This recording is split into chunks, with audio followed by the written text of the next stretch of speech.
The name celiac disease doesn't actually tell us much about what the disease does. But there's another name that I think is a little bit more informative, and that's gluten-sensitive enteropathy. Entero refers to small intestine and pathy refers to disease. So there's a disease of the small intestine that's caused by gluten.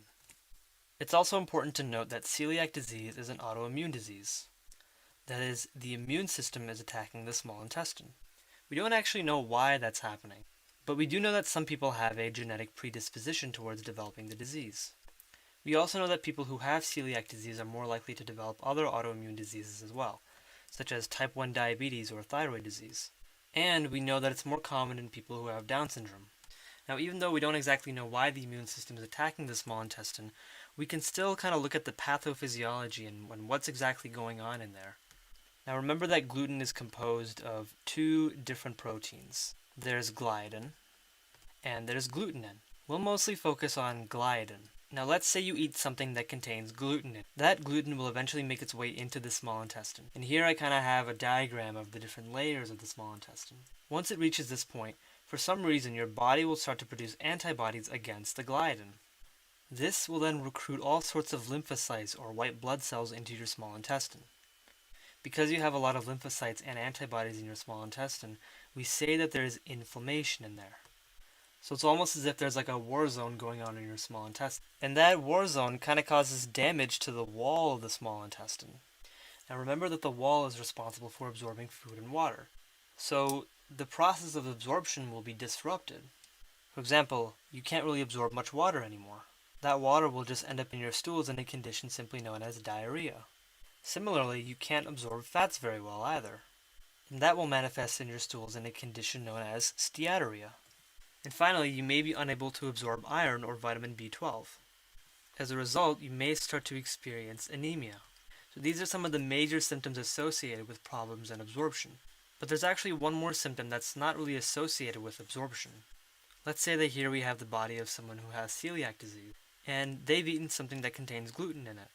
All of a sudden, they may start to see these rashes and blisters forming on their abdomen and their arms. These rashes and these blisters are going to be extremely itchy. This is a condition known as dermatitis herpetiformis. It's not too common. It affects about 10% of people who have celiac disease. But it's one of the many symptoms that doctors may look for when diagnosing the disease. Now, speaking of diagnosis, I want to talk a little bit more about how some doctors can determine if someone has celiac disease. First, what they'll do is they'll determine if you have a high probability or low probability of developing the disease.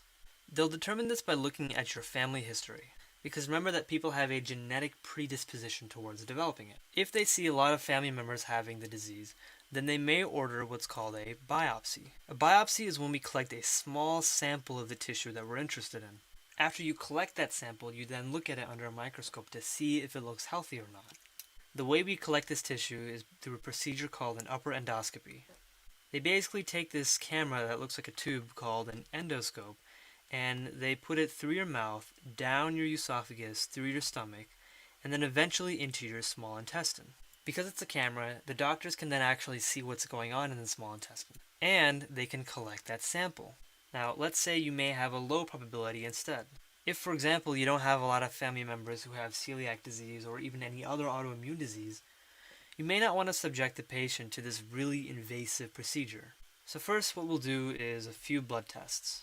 We're mostly going to be looking for different antibodies that are characteristic of celiac disease, because remember that this is an autoimmune disease. So there are 5 classes of antibodies called IgA, IgD, IgE, IgG, and IgM. We're mostly going to look for antibodies that fall in the IgA category. And there are 2 different types.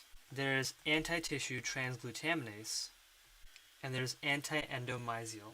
If these blood tests turn out positive, that is, you have these antibodies in your system, then there's a chance that you may have celiac disease. So then the doctor may go on to continue with a biopsy just to confirm things. Now let's take a look at that biopsy in a little bit more detail. So here we have 2 different pictures of the small intestine under the microscope. On the right, we have a healthy small intestine, and on the left, we have the small intestine of someone who has celiac disease. First, I want to highlight what's good about the healthy one. You'll notice that it has these finger-like protrusions called villi. These guys are responsible for absorption in the small intestine. There are also these grooves between the villi known as crypts. In the disease sample, you'll notice that these villi are actually blunted.